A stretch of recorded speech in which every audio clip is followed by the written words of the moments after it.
So millennials got to get out and vote. Millennials are now the largest voter bloc in America in 2019. They have now passed the baby boomers as the largest voting bloc.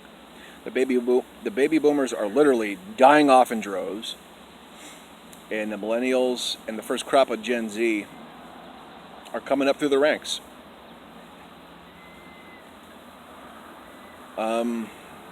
Millennials have the math, so does America, has the math to make the Republican Party a crusty, yellow, stained footnote in the history books of America.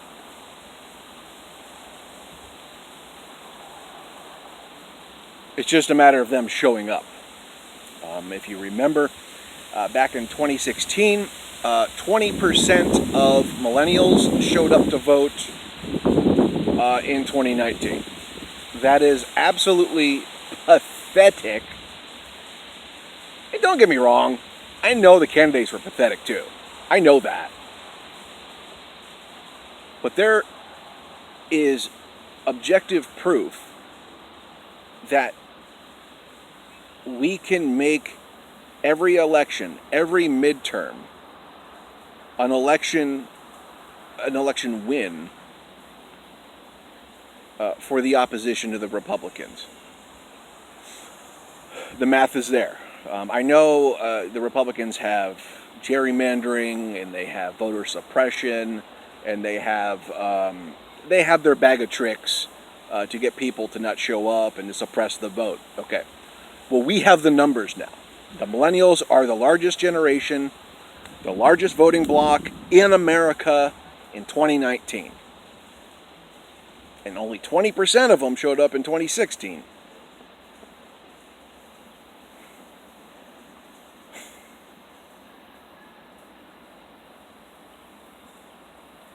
Democrats got to run progressive candidates. There's a reason why 20% of millennials showed up in 2016.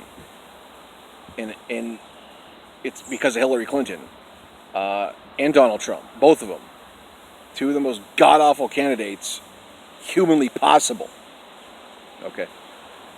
If the Democrats start showing up with progressive candidates, okay, with progressive policies, like UBI, like Medicare for all, debt-free college, and these sorts of things that are really popular and that poll really well, once again, you're going to make the Republicans a crusty yellow stain in the history books. No one would vote Republican again, or they would never win again. Let's put it that way. They would never win another election. They would never win another midterm. So the Dems got to come out with progressive candidates. They just have to. Unless you just want to keep playing this game where, we serve the donors, we serve the donor class, we serve, moderates, and we don't energize or rejuvenate the base with progressives and progressive policies. They're leaving the door open for Trump 2.0. It's just, his re-election bid is likely in so many ways. And it's sad to know that, we have the numbers now. It's actually possible if everybody got out and vote. And if millennials are progressive, as I hear they are, there shouldn't be another chance for a Republican to win another election ever. Okay? So, if millennials are truly that progressive, and they are mathematically the dominant voter class in society, there shouldn't be Republican wins across the board ever again. Okay. But you run candidates like Hillary Clinton, you're gonna give Trump 2.0 on a golden platter to the Republicans. You gotta energize the base. You gotta reach outside the base. You gotta energize non-voters. You gotta energize independent voters. You just can't cater to the moderates in your own party. And the Democrats do this all the time, and it always typical results. 100 million people don't vote. 20% of millennials only vote. That's 80% who didn't care to show up. Typical results. Because the Democrats suck at playing politics.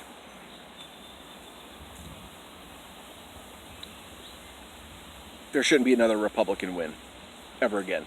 If the numbers are true, and if millennials are truly a left-wing group of people, Republicans should become a minority, a stark minority, a regional minority across America. So, I don't know. Let me know your thoughts here. Like, share, subscribe, click the bell.